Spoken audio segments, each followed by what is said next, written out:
안녕하십니까. 포커스인 문철진입니다. 포커스인에선 민선 7기 출범 1년을 맞아 지난 2주간 경남도당 위원장을 맡고 있는 세 당의 국회의원과 함께 전체적인 민선 7기 1년을 평가하고 남겨진 과제와 현안을 살펴봤는데요. 오늘부턴 주요 단체장들을 직접 초대해서 지난 1년을 함께 돌아보고 앞으로 남은 과제를 짚어보는 시간으로 함께하겠습니다. 오늘은 첫 순서로 김지수 경상남도의회 의장입니다. 경상남도의회 첫 여성 의장, 최연소 의장, 첫 민주당 의장, 이렇게 많은 수식어를 붙이고 임기를 맞이했는데요. 그간 경상남도의회는 어떤 변화가 있었고 앞으로 남은 과제는 무엇인지 함께 이야기 나눠보겠습니다.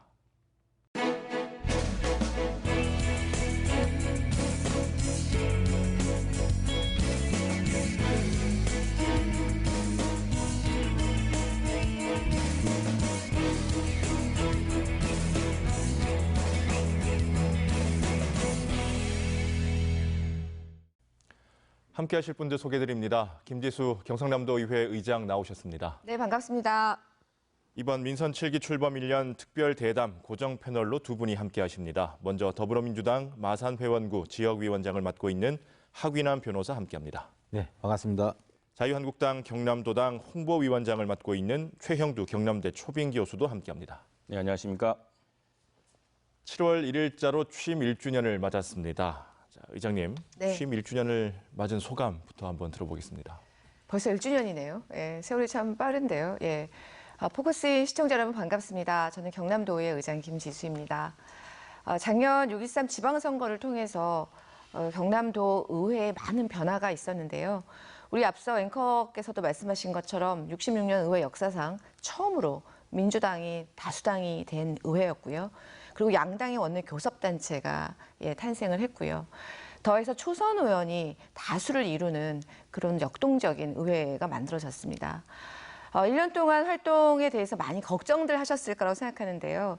감히 제가 이렇게 말씀드릴 수 있을 것 같은데요. 경남도의회 지난 1년 동안 정쟁의회에서 정책의회로 거듭나는 굉장히 질적으로 한 단계 도약하는 그런 의회 기간이었다, 이렇게 말씀드릴 수 있을 것 같습니다. 자세한 내용은 이따가 좀 더 제가 말씀을 드리겠습니다. 네, 질문을 바로 한번 드려보죠. 네. 지난 1년 동안요, 가장 잘한 것 같다 하는 것 하나, 그리고 이건 좀 아쉽다 하는 것 두 가지를 한번 말씀해 주시죠. 경남도의회 저희 운영 기조가 가장 대표적인 것이 열린의회, 그리고 협치의회인데요. 저희가 양당의 원내 교섭단체가 있는 만큼 사실 협치하지 않으면 할 수 있는 일이 많지 않습니다. 그래서 지속적으로 양당의 원내 대표단 중심으로 협치를 굉장히 저희가 기본 소통의 기본 기조로 삼았고요. 그 결과물로 굉장히 많은 변화를 이룰 수 있었습니다. 더해서 저희가 열린 의회를 주창을 하였는데요. 의회에 아마 와보신 분들은 많이 아실 텐데요. 1층의 로비 공간을 저희가 실버 카페를 만들어서 10분의 어르신 바리스타들이 활동을 하고 있으면서요. 그 공간을 도민들께서 많이 이용하고 계시고요. 또 토론회 장이라든지 의회 마당까지도 많은 분들이 방문하고 그리고 의회 의원들을 자유롭게 만나고 계십니다. 예, 그래서 저희가 열린 의회, 그 협치회를 하면서 굉장히 많이 도민께 더 가까이 다가가는 그런 1년간의 의정 활동을 했다는 것이 가장 좀 성과라고 할 수 있을 것 같고요. 좀 아쉬운 점은 좀 시간이 좀 부족했다라는 것. 의회에는 굉장히 다양한 민원이 모이는 곳이거든요. 그러다 보니까 선택과 집중에 있어서 약간 좀 한계가 있었다 생각이 들어서 좀 시간이 부족한 점 되게 아쉽다 이런 생각이 듭니다. 네. 두 분 패널의 이야기도 한번 들어보겠습니다. 경상남도의회의 지난 1년 어떻게 보셨는지요? 변호사님 먼저 말씀해 주시죠. 제가 지난 경상남도 의회 1년을 보면 저는 한 4가지 정도 단어가 머릿속을 제가 지배를 하고 있어요. 첫 번째가 좀 안정이다. 왜냐하면 우리가 보면 앞번에 홍준표 지사 그때 도정을 보면 많은 정치적 쟁점으로 의회와 또 도청이 서로 좀 대립되는 그런 관계에 있었는데 이번 김지수 의장 도 의회에는 그런 일이 없이 비교적 안정이 됐고요. 두 번째는 이제 질서라는 저는 단어가 좀 떠오릅니다. 도 의회가 출발할 때 인근 창원시 의회 같은 경우는 의장단을 구성하는데 굉장한 불협화음이 있었음에도 불구하고 뭐 경남도의회는 내부 단속과 또 상대 당과의 어떤 협의를 잘 해서 비교적 질서 있게 의장단을 꾸렸지 않습니까? 지난 1년도 그런 것들을 보면 무난하게 흘러왔다. 그리고 저 세 번째로는 보면 이게 협치, 뭐 의장님께서 직접 얘기를 했지만 이 도의원들은 각각 그 당이 달라도 각각 그만큼의 민주적 정당성을 득표로 확보하고 온 사람들이잖아요. 그래서 비록 다수당이 있긴 하지만 소수당이라도 그 부분을 완전 배제하기는 어려운데 적절하게 협치를 해서 좀 질서 있게 흘러왔다. 그 부분이 저는 굉장히 높게 사고 싶고 나아가서 의회 어떤 1층에 그 바리스타로 개방을 한다든지 또 출입하고자 하는 사람에 대해서 특별히 제재를 하지 않는다는 것은 굉장히 개방성에서 좋은 저는 결과가 됐다고 생각합니다. 실례로 저희들은 예전에 저희들은 이제 민주당이니까 과거에 이제 홍준표 도정이 계실 때 도의회 여러 가지 것들에서 우리가 출입하지 못하고 봉쇄당하고 그런 적이 있었는데 지금은 이제 당이 바뀌어도 다른 쪽에 어떤 분들이 의사를 표시하고자 할 때도 전혀 제재하지 않고 있으니까 그런 개방성은 우리 도의회가 바뀐 것에 굉장히 좋은 모습을 보여주고 있다. 저는 그렇게 보고 있습니다. 네, 교수님은 어떻게 보십니까? 네, 뭐 김지수 의장님도 그러시고 경남도 의회의 노력을 저는 높이 평가하고 있습니다. 특히 초선 비율이 88%거든요. 굉장히 지난 지방선거에서 경남도민들이 보여줬던 표심이라는 게 참 놀라운 것이었는데 초선 의원들이만큼 새롭게 도정을 배우고 하는 과정이었다고 생각합니다. 지난 1년은. 근데 이제 그중에 좀 아쉬운 점은 그 사이에 그 실제로 경남도민의 생활이 굉장히 어려워지고 있었다는 점입니다. 가장 최근에 동남지방통계청의 그 고용 통계를 보면은 실업자 수가 아주 급증을 했고요. 이게 지금 그리고 실업률도 또 굉장히 치솟고 있습니다. 이게 우리 그 민생의 지표고 시장에서 그리고 현장에서 집에서 각 가정에서 느끼고 있는 고통의 지수인데 이런 부분에 대해서 이제부터는 좀 집중해서 이제 그 중앙정부에도 할 말을 하고 또 경남도민들이 지금 겪고 있는 여러 가지 그 산업 현장에서 어려움이 있지 않습니까?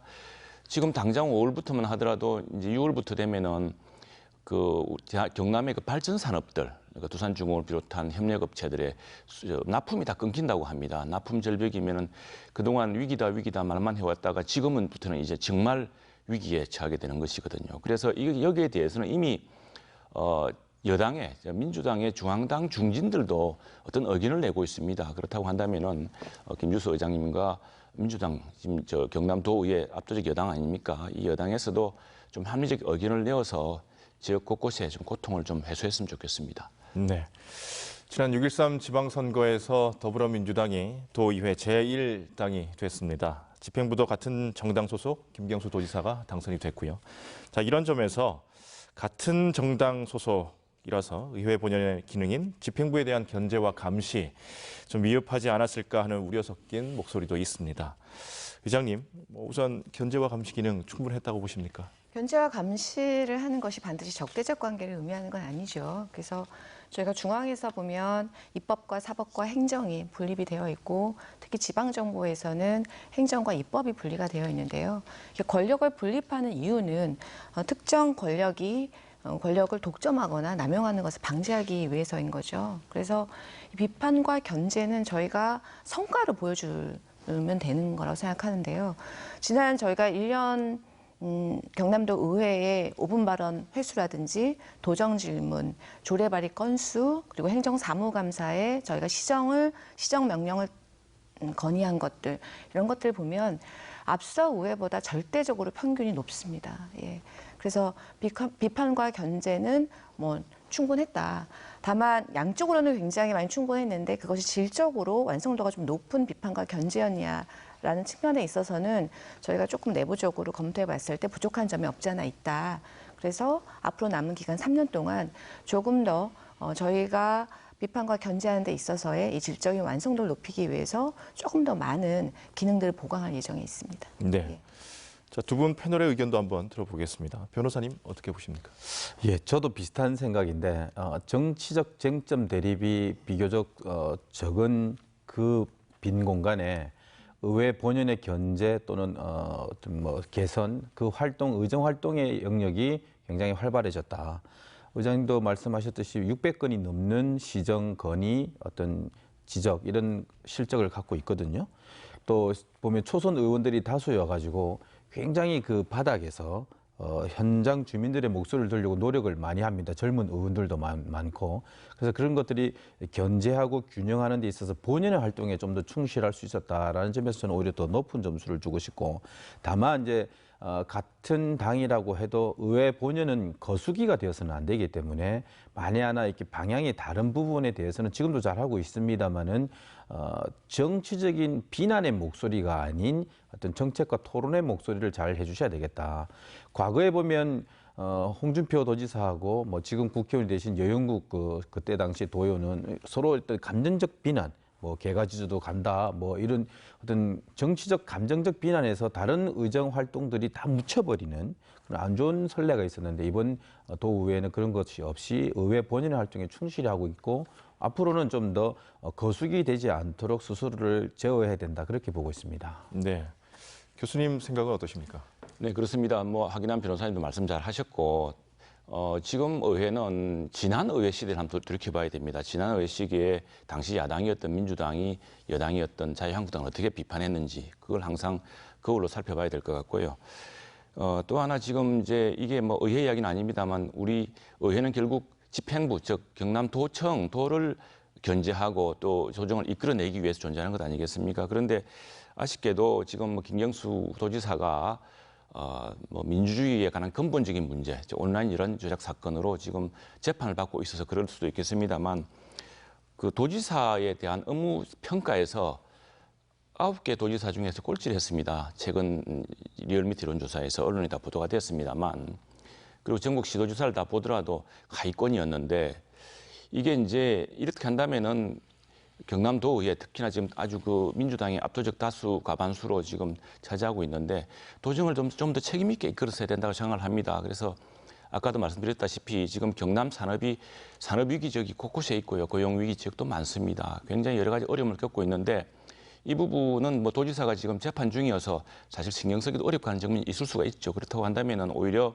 경남도의회 각각 지역구 활동 아니겠습니까? 지역구에서 일어난 일인데, 예컨대 최근에 마늘 양파 가격 안정을 위한 정부 건의안 내지 않았습니까?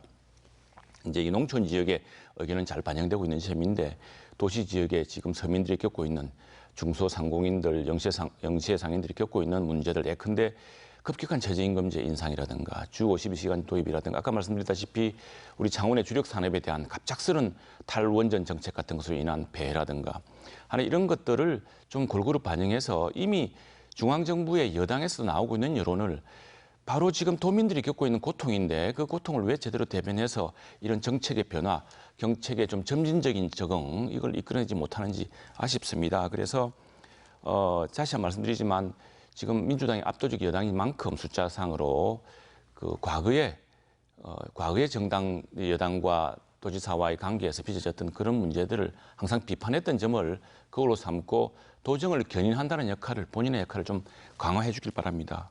네. 학생 인권 조례에 대한 이야기도 빼놓을 수 없을 것 같습니다. 일단은 경남 학생 인권 조례안을 직권 상정하지 않겠다고 밝혔는데요.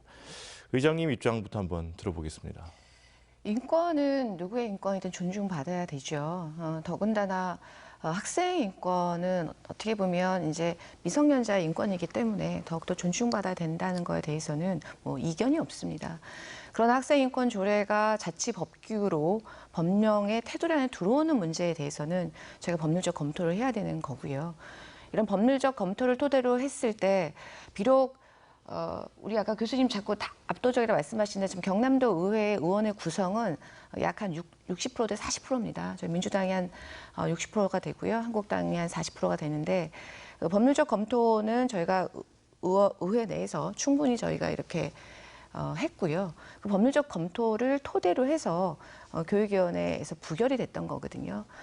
의회 운영 기조는 기본적으로 상임위원회 중심입니다. 다만 상임위원회에서 부결된 안건은 본회의에 못 올라가고 폐기가 되는데요. 때로는 상임위에서 논의되는 과정에서 위법한 게 아마 실수할 수 있으니까 누구나 논의가 되거나, 아니면 이 사안이 시급하게 좀 처리돼야 될 필요성이 있을 때 제한적으로 본회의에 강제로 올릴 수 있도록 직권 상정이라는 법률적인 길을 열어둔 거죠. 그래서 이제 학생인권 조례가 상임위 부결 이후에 찬성 측으로부터 직권상정을 하라는 요구가 있었는데요. 제가 판단했을 때는 학생인권 조례가 지금 특별하게 위법한 사항을 가지고 상임위에서 논의된 것이 아니고 시급하게 처리될 조례라고 보지 않았기 때문에 직권상정을 하진 않았습니다. 네. 그동안 찬반 의견이 팽팽했던 경남 학생 인권 조례. 자, 이렇게 되면 뭐 무산됐다고 봐도 될 것 같은데요. 자, 두 분 패널은 도의회에서 이렇게 학생 인권 조례안이 처리되는 과정 어떻게 보셨는지 한번 여쭤보겠습니다. 변호사님 먼저. 예. 저는 뭐 현 단계에서는 불가피하게 이렇게 마무리될 수밖에 없겠다라는 생각을 가집니다. 왜 그러냐면 우선 이게 정치적으로 이 조례안이 그렇게 시급하다는 동반 설득을 아직은 다 못했다. 예를 들면 이 학생인권 조례안이 그 취지는 되게 좋고 누구도 거부하기 어려운 취지를 갖고 있지만 전국에 많은 그 지자체에서 된 곳도 있고 안 된 곳도 있는데 이것에 대해서 찬반이 존재하는 이 상황에서 이 인권 조례를 통해 가지고 얻고자 하는 목적 또는 그로 인해 얻어지는 예상되는 효과는 비교적 좀 불분명한 반면에 이것이 초래하는 갈등의 양상은 굉장히 현실에 다가오고 있기 때문에 이것을 동반 설득하는 데 있어서는 아직 부족했다라는 그런 정치적 의미가 크고요. 두 번째는 현실의 의미입니다. 이게 사실은 인권에 대해서 반대하는 사람이 누가 있겠습니까? 그리고 또 학생들을 보호하자는 데 반대하는 사람도 누가 있겠습니까? 그런데 이것이 일종의 어떤 특정 종교적인 어떤 성향을 가진 분들의 하나의 일종의 종교 전쟁화 되어 버려 가지고 강행할 수도 멈출 수도 없는 이런 상황에서 그대로 가버리게 된다면 정치적으로 종교적으로 어떤 파열음이 나올 수 있는 이런 현실이 아직은 우리에게 맞닿아 있다. 그런 현실적 필요에서 마침 그것이 이제 절차적으로도 봐서 약간의 어떤 체계상의 문제점이 있는 이 마당, 이 현실에 있어서는 여기서는 우선은 1차적으로는 좀 멈출 수밖에 없지 않느냐, 전 불가피하다고 저는 보고 있습니다. 네, 교수님 어떻습니까? 네, 이번에 김주수 의장의 그 의회 리더십에서 가장 빛나는 대목이라고 저는 생각을 합니다. 사실 우리 국회의장도 이런 거 배워야 됩니다. 상임위 의견을 존중하고요. 직권 상정을 한다는 것은 사실 국회법에는 없습니다. 근데 지금 우리 이제 이 지방자치도의회에서는 이게 남아 있는데 그 부분에 대한 굉장히 제한적인 적용을 아주 잘하셨다 생각하고요. 만약 그런 식으로 하면은 갈등을 막을 수가 없을 겁니다. 특히나 일부 여당의 약간의 과반수 의석을 가지고 물이 밀어붙인다고 한다면은 큰 갈등이 재생될 것이죠. 양산될 것이고 특히나 이번에 이걸 설명하시면서 이걸 설명한다고 하더라도 960개 단위 학교, 경남의 단위 학교 현장에서 또 학칙과 조례 시행령 사이에 이런 마찰이 있을 테고 또 갈등이 확산될 것이다. 조례를 통해서 쟁점을 해소해야 하는데 갈등이 확산된다는 점을 우려했습니다. 그래서 아주 그 참 자기 자당 소속 의원들이나 또는 여러 지지했던 분들의 강력한 압력이 있었는데도 불구하고 이 부분을 직권 상정 안 하신 것은 굉장히 지방의 리더십에서는 굉장히 중요한 선례로 남을 거라 생각을 합니다. 또 하나 지금 우리 경남 교육이 당면한 문제가요. 이런 문제가 아닙니다. 학생 인권 조례라는 게 서울, 경기 같은 일부 지역에 있었지만 대부분 지도에서는 없습니다. 왜냐하면 그 효과라든가 이런 것들이 크지 않을 뿐 아니라 일부에서는 오히려 교권 침해라든가 여러 것들이 우려되고 있는 것이죠. 더 큰 문제는 학교 폭력인데 이게 학생 인권 조례를 했다고 해서 학교 폭력이 줄었다는 그런 증거가 없습니다. 그리고 지금 경남의 문제는 우리가 어떻게 하면은 학력이 저하되고 있어요. 경남 학력이 기본적으로 보면은요. 또 하나 이 미래 교육을 위한 그래서 우리가 미래 교육의 기반을 강화하고 거기에 전념해야 되는데 지금 이 문제에 대해서 김지수 의장께서 잘 매듭을 딱 지어주시는 바람에 앞으로 도의회에서 또 교육위에서 새로운 경남의 미래 교육에 대한 논의가 좀 집중되었으면 좋겠습니다. 네. 경상남도와 경상남도 의회가 협약해서 도입한 출자 출연 기관장 인사 검증은 민선 7기 출범 이후 새로운 시도로 주목을 받았습니다. 처음이라 미흡한 점들도 있었지만 첫 시작이라는 의미 있는 성과도 있었습니다. 자, 의장님, 뭐 성과라고 한다면 어떤 점들을 들 수 있겠습니까? 일단 출자 출연 기관장의 인사 검증 시스템을 도입했다는 것 자체가 성과죠. 네. 아마 시청자분들께서는 국회 청문회법에 굉장히 익숙해져 계실 텐데요. 국회에서는 2000년에 인사청문회법이 통과가 돼서 청문회를 하고 있습니다. 그러나 현재 지방의 출자 출연 기관장에 대한 인사 권한은 오롯이 도지사에게 부여가 되어 있죠. 그런데 이것이 최초의 민주당 지사인 김병수 지사, 그리고 최초의 민주당 다수당이 된 경남도 의회 협약에 의해서 처음으로 이것을 공개적으로 그리고 투명하게 도민들께 돌려드린 그런 새로운 제도다 이렇게 말씀드릴 수 있을 것 같습니다. 그래서 작년에 저희가 의회에서 제안을 했고요. 의회주의자이시죠, 김경수 지사가. 그래서 이 안을 받아주셔서 출자출연기관장 인사검증 시스템을 협약에 의해서 맺어서 저희가 처음으로 작년에 하게 되었는데요. 다만 이것이 법으로 부여된 예를 들면 권한이 아니기 때문에 좀 한계는 있었습니다. 예를 들면 저희가 재산 현황을 자료를 요구할 수도 없고요. 개인의 범죄 수사 경력 조회서를 저희가 받을 수도 없는 그런 한계가 좀 있어서 도덕성을 검증하는 데 좀 한계가 있었다. 그러나 어쨌든 기존의 과거에 한국당 지사, 한국당이 다수당인 의회 시절에 관행적으로 있었던 보훈 인사 그리고 자질 검증 논란 더해서 출자 출연 기간의 어떤 채용 비리 이런 문제 때문에 굉장히 시끄러웠는데요. 그런 문제에 있어서만큼은 일정 부분 해소된 것이 있다라고 생각합니다. 네. 출자 출연 기관장에 대한 인사 검증 시도는 좋았지만 여전히 출자 출연 기관장 임용은 임용권자의 고유 권한이라는 한계가 있는 것도 사실입니다. 자, 패널 두 분께 또 한번 여쭤보겠습니다. 자, 이 출자 출연 기관장 인사 검증 어떤 성과가 있었고 또 어떤 점을 보완해야 할지요? 변호사님 먼저 말씀해 주시죠. 이번 출자 출연 기관장은요, 그 검증은 제도 자체가 가진 정책적 의미가 굉장히 큽니다. 그리고 또 거기서 수반되는 정치적 의미도 상당하고요. 뭐냐면 이게 지금 우리가 지방 분권과도 관련돼 있는데 지금 우리 지방자치단체는 조례를 만들 수 있는데 법령의 범위 안에서만 만들 수 있어서 법령이 주어진 권한 없는 것은 만들 수가 없습니다. 그래서 이 인사검증 부분도 법령이 그런 걸 준 바가 없기 때문에 과연 할 수 있느냐 해서 못한다는 의견이 다수였지만 의장님 말씀처럼 의회주의자 김경수 지사가 도입을 했단 말이에요. 그럼 이게 그 조례 제정의 어떤 그 조례 제정의 권한을 확대하는 하나의 계기가 될 수 있다고 봅니다. 그래서 지금 논의되고 있는 법령에 반하지 않는 범위 내에서 좀 자유롭게 정할 수 있도록 해가지고 이것을 끌어낼 수 있는 제도와 법제화하는 데 있어서 촉매제 역할을 할 수 있다. 저는 굉장히 제도적, 정책적으로 의미가 크다고 보고 있고 두 번째로 이제 정치적으로 굉장히 의미가 큽니다. 이제 무슨 말이냐면 우리 일반 도민들은 예를 들면 로봇랜드 기관이 있는지 개발공사가 있는지 잘 모르잖아요. 근데 이런 인사검증 시스템에 이제 여론이 나오니까 우리 도에는 이런 산하기관이 있구나를 이제 도민들도 알게 되는 겁니다. 그다음에 이제 거기에 가야 될 이제 예정자들 있잖아요.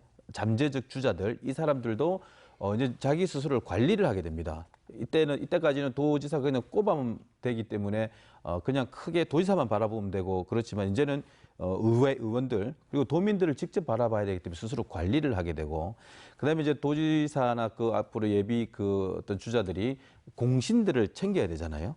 근데 그 공신들을 챙길 때 그 공신마저도 선거 많이 도왔다고 해서 되는 것이 아니라 스스로의 전문성 그리고 도덕성을 가진 자라만 될 수 있기 때문에 자체의 필터링 될 수 있는 굉장히 정치적으로도 큰 의미를 갖고 있는 제도입니다.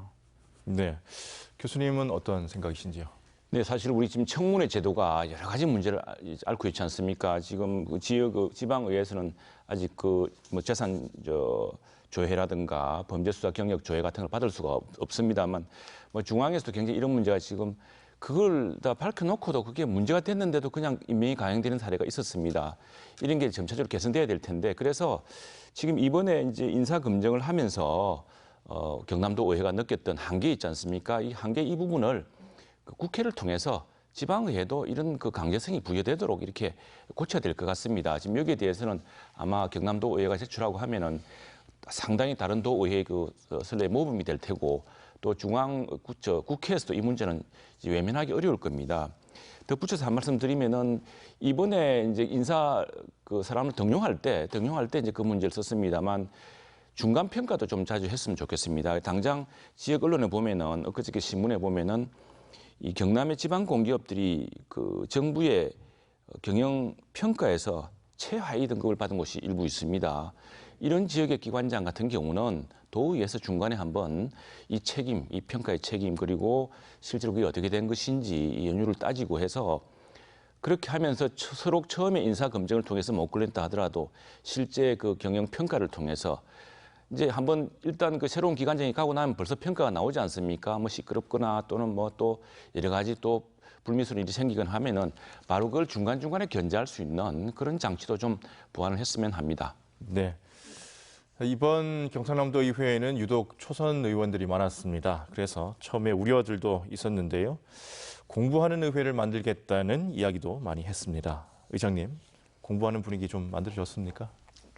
아마 시청자분들께서 아마 많이 이렇게 느끼셨을 것 같은데요. 제가 실제로 이제 도민들 만나서 많이 듣는 얘기가 의회가 과거에는 막 시끄러운 것만 막 언론에 나오더니 요즘에는 공부하는 거 많이 나오더라 이런 말씀 참 많이 들었거든요. 그래서 생각보다 의원들의 의정활동 그리고 공부하는 모습들이 굉장히 도민들께 좋게 되게 많이 비친 것 같아요. 그래서 실제로 저희가 국회 의정연수원 시스템을 거의 지금 지방의회에 도입을 해서 저희가 같이 공부를 했고요. 의원 연찬회도 저희가 좀 강화된 프로그램으로 진행을 했고요. 뭐 SNS 교육, 뭐 빅데이터 교육은 말할 것도 없고요. 또 예산학교도 과거에 한 번도 하지 않았는데 저희가 계속 시리즈로 했고요. 이런 것들이 아마 반영돼서 지금 저희 경남도 의회에 12개의 연구단체가 있는데요. 전국에서 연구단체가 제일 많습니다, 저희가. 그리고 과거의 경험보다도 훨씬 많고요. 그래서 이제 이런 것들의 이런 활동의 결과물들이 저희가 지난 1년 동안 조례 재정 건수, 재개정 건수가 100여 건 정도가 되는데요. 이것은 과거의 의회 평균 조례 재개정 건수의 거의 4배입니다. 그래서 충분히 공부한 의회의 모습을 보였고 그에 대한 성과물이 있었다 이렇게 말씀드릴 수 있을 것 같습니다. 예. 예, 그 경남도 의회가 이제 공부하고 또 활발한 의정 활동을 하고 있는 거 참 보기 좋습니다.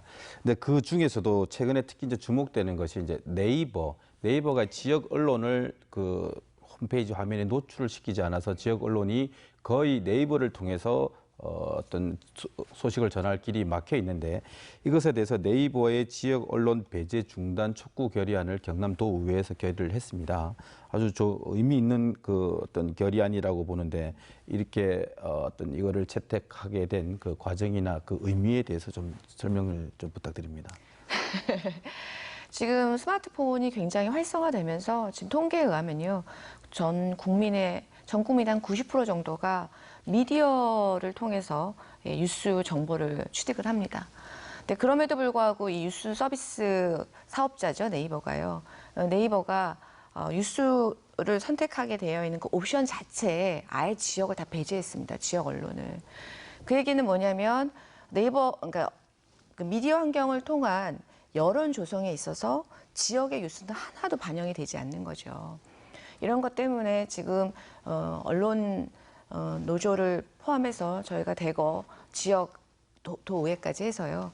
대정부 건의안을 만들고 있는데 이 건의안은 건의안일 뿐입니다. 굉장히 좀 한계가 있어요. 뭐 저희가 아무리 건의안을 내도 네이버가 이것을 안 받으면 그뿐인 거거든요. 그래서 경남도 의회의 건의안에는 특징이 하나 있는데요. 네이버를 보면 실제로 최대 주주가 국민연금공단입니다. 그래서 저희의 경남도 의회 건의문에는 국민연금관리공단의 주주로서의 역할을 하도록 하라는 그런 건의문을 그런 내용을 넣었고요. 더해서 전 행정안전부 장관인 김부겸 의원실을 통해서 저희가 지방분권을 위한 지역 여론의 형성을 위해서는 반드시 뉴스 서비스 사업자의 이런 횡포를 막아야 된다라는 그런 의견을 제출해서 지금 저희가 지역에서 토론회를 하려고 하고 있고요. 국회에서도 토론회를 하려고 하고 있습니다. 예. 네, 의장님이 취임 1년을 돌아보면은 네. 자치분권을 강화하기 위한 노력, 특히나 이제 초선들이 많다 보니까 새로운 바람을 일으키는 노력을 많이 했던 것으로 보입니다. 저는 이렇게 생각합니다. 저는 그 도의회라든가 지방의회 활동은 이게 사실 정당이 소속이 돼 있지만 이 중앙당의 뭐 지시라든가 중앙당의 정책을 실현하는 곳이 아니라 도민들의 의견을 반영해서 도민들이 정말 생활에 필요한 정책을 마련하는 그런 곳이라 생각을 합니다. 그래서 일본의 경우 보면 오사카에는요 지역 정당이 있습니다. 독일과 일본에 있는 사례인데 오사카 유시네라고 우리나라에도 꽤 알려져 있죠. 그분들은 무슨 자민당이나 뭐 민주당이나 이런 그 지위를 받아서 그게 봉사하는 게 아니라 오사카의 인근 지역의 어떤 이익을 위해서 힘을 합칩니다. 독일에도 그런 독일의 지역 정당 사례가 있고요. 그래서 저는 그 의장님께서 앞으로 장기적으로 이제 의회 독립성 이런 중앙 정치로부터 독립되고 그래서 정말 경남도의 일이라면 경남도의 경제, 산업 발전, 문화 발전을 위한 일이라면은 그 정당을 불문하고 힘을 합치는 그런 게 상당히 중요하다고 생각하는데 의장님께서 생각하시는 도의회 독립성의 강화 방안 어떤 게 있습니까? 실제로 경남도 의회가 사실 이제 우리 시청자분들께서는 경남도 의회가 독립적이냐 아니냐에 별 관심이 없으실 것 같아서 제가 말씀을 길게 드리지 않았는데요. 의회의 독립성은 실제로 의정활동의 독립성과 직결되기 때문에 굉장히 중요한 중요한 과제죠. 그런데 경남도 의회 11대 의회는 과거의 역대 어느 의회보다도 지금 굉장히 경남 도정으로부터 독립되어 있습니다. 그래서 제가 몇 가지 조직적인 변화를 많이 만들었는데요. 저희가 정책지원팀을 처음으로 신설을 했고요. 정책지원팀의 인력은 올고지 전부 다 경남도 의회에서 뽑았습니다. 인사를. 지금 지방의회는 경남도 의회를 포함해서요. 전부 다 지방의회에서 일하는 사무처 직원들의 인사권은 지방자치단체가 가지고 있습니다. 그러니까 결국은 뭐냐면 경남도정으로부터 파견된 인력의 보좌를 받아서 경남도 의원들은 의정활동을 해야 되는 거죠. 근데 그 의정활동의 대부분이 도정의 비판과 감시인 거죠. 그러니까 피감기관의 인력을 지원받아서 다시 피감기관의 비판과 견제하는 그런 모순에 있었던 거죠. 그런 측면이 계속 경남도 의회 역사라면 11대 의회에서는 일정 부분 경남 도정의 수반인 김경수 지사와 그다음 경남도 의회 제가 합의를 해서요. 많은 부분 인사권을 가져왔습니다. 그래서 정책 지원팀을 저희가 만들었고 실제 지금 7개의 지금 그 전문위원실에 지금 3명이 전부 다 개방직으로 의회 인력입니다. 또한 저희가 후반기에 지금 만들 예산결산특별위원회의 수장도 의회 인력으로 뽑을 예정이 있거든요. 그래서 역대 어느 의회보다 가장 인사의 독립성을 구축하기 위해서 끝없이 김경수 지사하고 얘기하고 있다는 얘기를 드리고요. 아울러서 지방자치법 전부 개정안 통과할 수 있도록 엄청나게 많은 노력을 하고 있습니다. 연구에도 저희 있고요. 특위도 있고요. 오히려 지방자치법 전부 개정안 통과에 있어서 제가 교수님께 부탁드리고 싶습니다. 제발 국회에 있는 한국당 의원들께 지방자치법 전부 개정안을 좀 적극적으로 좀 노력해 주십사. 같이 좀 활동해 주셨으면 좋겠습니다. 교수님. 협력할 것은 협력해야죠. 특히 네. 지역을 위한 것은. 네. 그 문제에 대한 쟁점은 아마 각 정당에서 할 텐데 제가 강조하고 싶은 것은 중앙당으로부터도 독립된 이 그런 어떤 경남도를 위한 초당적 협력 좀 강조하고 싶습니다. 이미 민주당은 지금 제도적으로 중앙당과 지방은 분리되어 있습니다. 그래서 저희가 특별하게 어떤 현안에 대해서 중앙당에 예를 들면 오더받아서 하는 게 전혀 없고요. 또 최근에 아마 시청자분들께서 언론을 통해서 보셨을 텐데 이번에 내년에 있을 저희 총선의 공천 시스템도 이미 시스템믹한 공천을 하겠다라는 틀 안에서 50%는 국민 경선, 50%는 당원 투표 이렇게 벌써 공표를 했기 때문에요. 저희는 일단 지방의회도 지방민주당 의회도 중앙정부의 민주당으로부터 독립되어 있다는 말씀을 아울러 드립니다.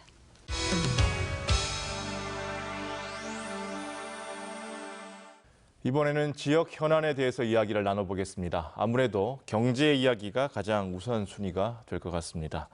자, 침체한 지역 경제 회생을 위해서 지난 1년 동안 도의회는 어떤 활동을 했는지 또 앞으로 어떻게 대응할 계획인지 의장님께 한번 여쭤보겠습니다. 경남 경제가 어렵다는 이야기를 정말 이제는 하기도 좀 송구스럽습니다, 사실. 그러나 경남 경제가 이미 벌써 한 10여 년 전부터 계속 이렇게 하얀 곡선을 그리고 있었는데요. 그럼에도 불구하고 어떻게 생각하면 경남 경제의 주력 산업이 기계와 조선에 지나치게 편중되어 있었음에도 불구하고 다양성 확보에 좀 실패했고 더해서 미래 성장 동력을 좀 확보하는데 조금 부족하지 않았나 이런 생각이 듭니다. 아마 이것이 최근에 있었던 글로벌 경제 침체와 아마 맞물려서 경남 경제가 직격탄을 받았는데요. 6.13 지방선거 이후에 경남도정 그리고 경남도 의회는 2019년을 경남경제제도약의 원년으로 저희가 삼고 많은 정책과 예산을 여기에 투입하고 있었습니다. 그래서 기본적으로 보면 주력 산업인 조선과 기계 를 어떻게 다시 부흥을 시킬 거냐에 대해서 굉장히 많은 예산과 정책을 투입했다 이렇게 말씀드릴 수 있고요. 특히 의회 입장에서 보면 특히 이 자동차와 조선 산업이 어려워지면서 종사하고 계시는 노동자의 삶이 급격히 악화되어 있었습니다. 그래서 현재 의정활동을 굉장히 강화하면서요. 저희가 필요한 것들에 대한 대정부 건의안, 성동조선 회생을 위한 대정부 건의안이라든지요. 대우조선 해양 인수합병과 관련 대정부 건의안 등등에 대해서 저희가 지속적으로 건의문을 올렸고 더해서 그 고용 위기 지역 재지정에 대해서도 저희가 대정부 건의안을 통해서 다 받아내었습니다. 더해서 양극화 해소 그리고 일자리 창출을 위해서 저희가 소상공인 지원 법률이라든지요, 사회적 경제 육성 및 지원에 관한 조례 등을 통해서 이 주력 산업이 지나치게 편중되어 있는 것을 어떻게 좀 산업 구조를 다양할 것인가에 대한 모색, 그리고 종사하고 계시는 많은 서민층의 삶을 어떻게 개선시킬 건가에 대한 조례 제정에 대해서 많은 노력을 했다라고 말씀드릴 수 있을 것 같습니다. 네. 방금 의장님 말씀을 들어봤는데요. 지역 경제 활성화를 위해서 도의회에 당부하고 싶은 이야기가 있으면 한 말씀씩 듣겠습니다. 먼저 변호사님 말씀해 주시죠. 예, 저는 지금 이제 의회는 집행 부서가 아니잖아요. 의회는 이제 그 어떤 결의하고 이렇게 하는 부서인데, 의결하는. 예. 그래서 저는 그 이번 도의회가 우리 경남 경제 해상을 위해서 물 들어올 때 노조란 말이 있잖아요. 신속하게 좀 처리될 수 있도록 좀 절차적으로 도와줬으면 좋겠습니다. 지금 김경수 지사가 서부 KTX 예타 면제를 받고 또 제2신항도 유치하고 스마트 산단도 유치하고 이러면서 약 10조 원 가량 되는 국비를 갖고 왔거든요. 이럴 때에 우리가 지금 우리 자체로는 동력이 좀 부족할 때 외부의 지원을 갖고 와서 시드마니를 통해서 활력을 찾고자 할 이때에 도의회가 지금 국회가 추경을 뭐 오랫동안 의결해주지 않는 이런 것과는 다르게 신속하게 좀 절차에 협조해가지고 우리 경남 경제에 활성화될 수 있는 좀 그 단초를 마련하는데 좀 도움을 줬으면 좋겠어요. 네. 교수님 어떻습니까? 네, 지금 화면에서 말씀하시는 것에 덧붙여 이야기를 하자면은 지금 이게 추경이 문제가 아니고요. 예산 편성이 되는데 이게 지역 시도로 나가면 집행이 안 되고 있다고 합니다. 시도에 지금 집행되지 않은 예산들이 꽤 많거든요. 이게 아마 일종의 관말 현상이기도 하고 그래서 도의회에서는 사실은 지금 이미 도에 배정된 예산들 이게 어떻게 집행되는지 한번 확인해 보시길 바라고요.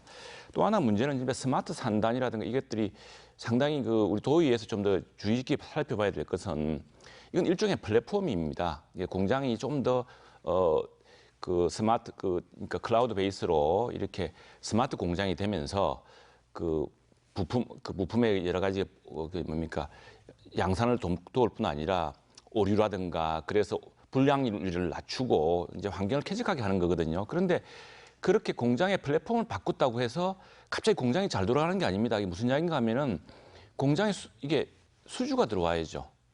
그러니까 그게 이제 큰 문제인데 그리고 공장을 또 돌릴 만큼 여러 가지 여건들 여러 비용들을 이제 생각을 해줘야 되는데 그 중에 하나가 근데 아까 말씀드렸다시피 우리 경남의 발전 산업의 경우에 지금 정부의 그 탈원전 정책 때문에 5월부터 끊기고 있거든요. 그래서 민주당의 중진들도 논의하고 있는 내용은 뭐냐면은 탈원전 정책을 장기적으로 하되 이게 어느 날부터 스톱시켜 버리면은 여기 300개 가량 되는 우리 창원의 김해 이런 기업들이 다 그냥 스톱해야 됩니다. 그래서 하늘 3, 4, 5기 정도는 계속 해야 되는 거 아니냐는 이런 의견이거든요. 말하자면은 이 공장이 스마트 공장으로 바뀌어서 계속 생산을 하기 위해서는 주문이 들어오도록 해줘야 됩니다. 주문이 들어오도록 그렇게 해주고 또 하나 과도한 지금 갑작스러운 임금 상승 비용이라든가 또는 주 52시간 제도라든가 이걸 통해서 지금 갑자기 여러 가지 노동 비용이 상승하고 있거든요. 주문도 안 들어오는데 노동 비용이 상승하고 있습니다.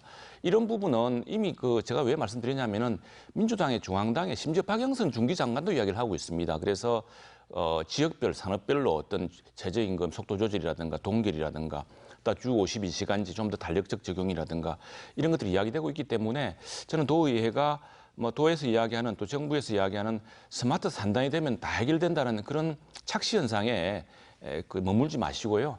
직접적으로 그래서 좋은 스마트 공장이 되어서 그다음에 더 많은 주문이 들어와서 더 좋은 조건에 더 높은 생산성으로 우리 경남 산업을 발전시킬 수 있도록 그런 아주 세부적인 사안들을 좀 신경을 써줬으면 합니다. 아까 우리 하변호께서 말씀하신 대로요. 경남도에서는 지금 국회하고는 달리 지역 경제 활성화를 위해서 정말 여당, 야당 구분이 없습니다. 저희가 말씀하신 대로 이것이 경제와 관련된 정책과 예산에 대해서는 정말로 의회에서 신속하게 논의하고 그리고 의결하고 있다는 말씀드립니다. 다만 이것이 저희가 신속하게 논의하고 의결을 해서 저희가 통과시켜 주는데 집행하는 과정에서 이제 도에서 시군에 내려가서 시군에서 실질적으로 현장까지 내려가는데 약간의 좀 시차는 좀 있는 것 같아요. 왜냐하면 새로운 정책들이 많이 있다 보니까요. 그러한 도민의 혈세이기 때문에 이 혈세가 제대로 쓰일 수 있으려면 당연히 성숙한 예를 들면 그 사업 계획이 있어야 집행이 될 수가 있는 거죠. 예. 그래서 어쨌든 경남에서는 적어도 국회에서처럼 서로 발목 잡기는 서로 하고 있지 않다는 말씀 아울러 드리고요.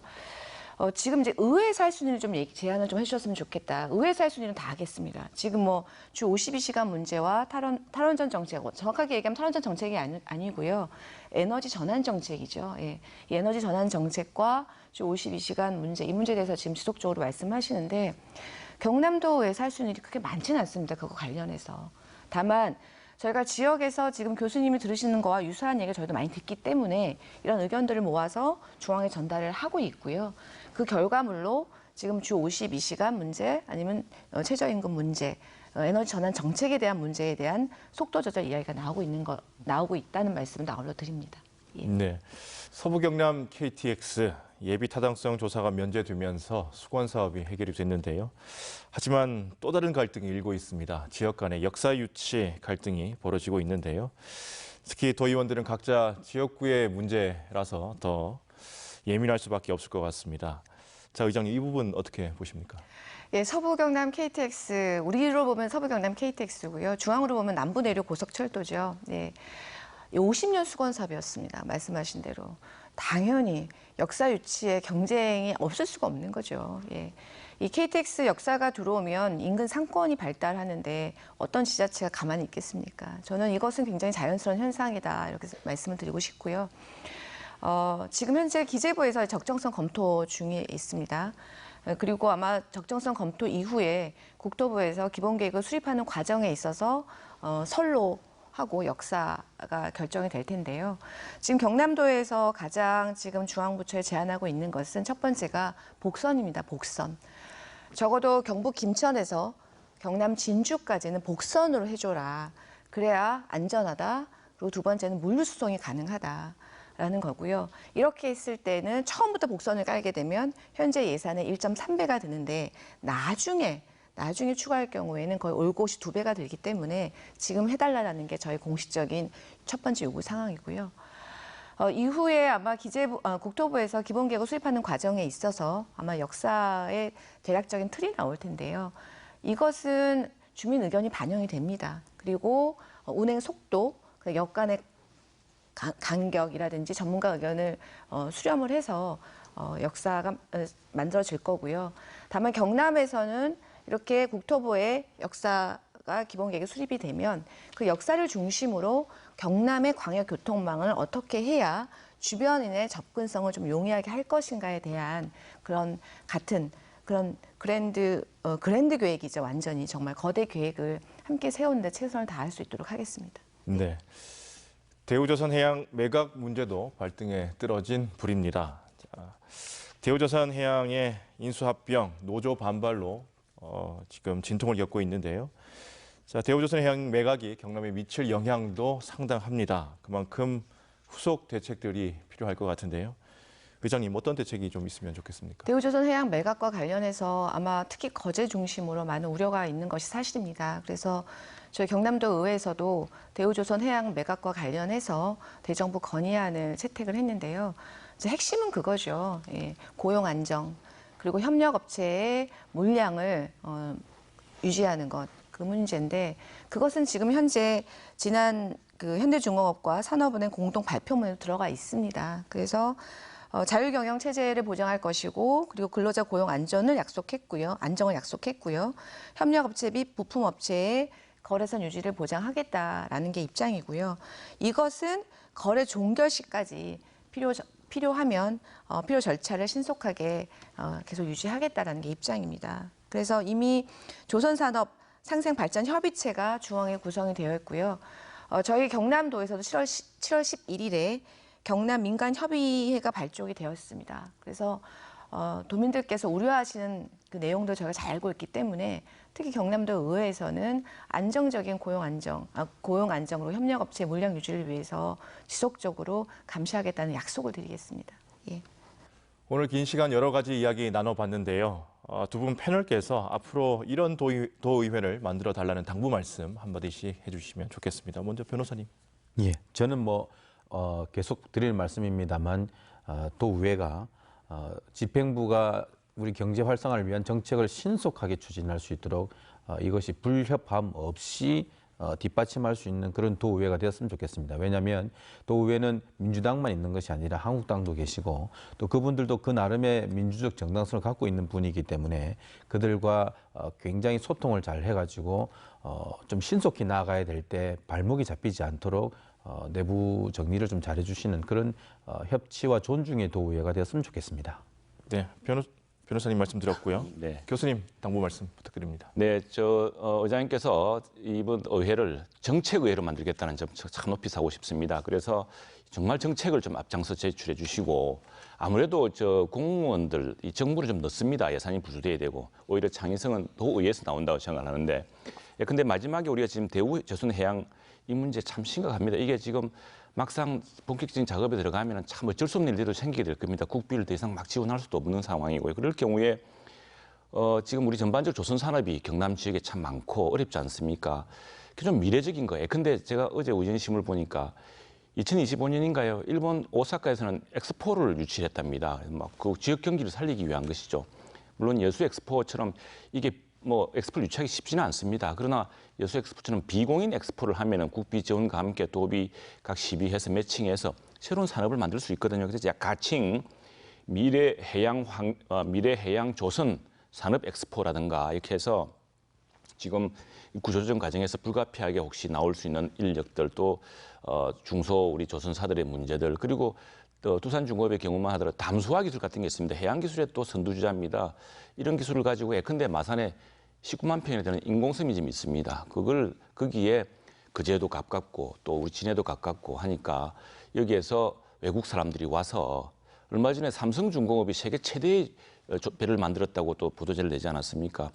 우리 조선산업, 해양산업에 아주 볼 게 많습니다. 그 자체를 하나의 관광거리를 만들고 지역 경제의 새로운 활력소로 만드는 이런 정책들을 함께 개발하셔서 경남도를 이끌어 주시고 대한민국을 이끌어 주시기 바랍니다. 네, 2년의 임기 중에 1년이 지났습니다. 많이 지났는데요. 남은 임기 동안 의회 운영 방향은 어떻게 가져가실 것인지 마지막으로 부탁을 드리겠습니다. 네, 의회의 존재 이유는 바로 도민입니다. 도민과 좀 더 소통하는 노력을 게을리하지 않겠습니다. 저희가 올해 처음으로 현장 소통 간담회를 실시하였는데요. 깜짝 놀랐습니다. 우리 도민들께서 정말로 의회에 하고 싶은 말씀이 이렇게 많구나라는 것을 깨달은 소중한 경험이었습니다. 예, 현장 소통 간담회 그리고 미디어 공보 등 소통에 게을리하지 않겠습니다. 늘 도민 곁으로 도민께 더 가까이 다가가는 경남도 의회가 되도록 노력하겠습니다. 고맙습니다. 네, 오늘 세 분 말씀 고맙습니다. 김지수 의장은 취임 1주년을 맞아 도민을 위한 현장 중심의 소통형, 맞춤형 의정 활동을 강화하고 도민 의견 수렴을 활성화하는 열린 의정 활동을 펼치겠다고 밝혔습니다. 도민을 대표하는 기관으로 도민이 체감할 수 있는 열린 의정 활동을 기대하면서 포커스인 여기서 마치겠습니다. 함께해 주신 여러분 고맙습니다.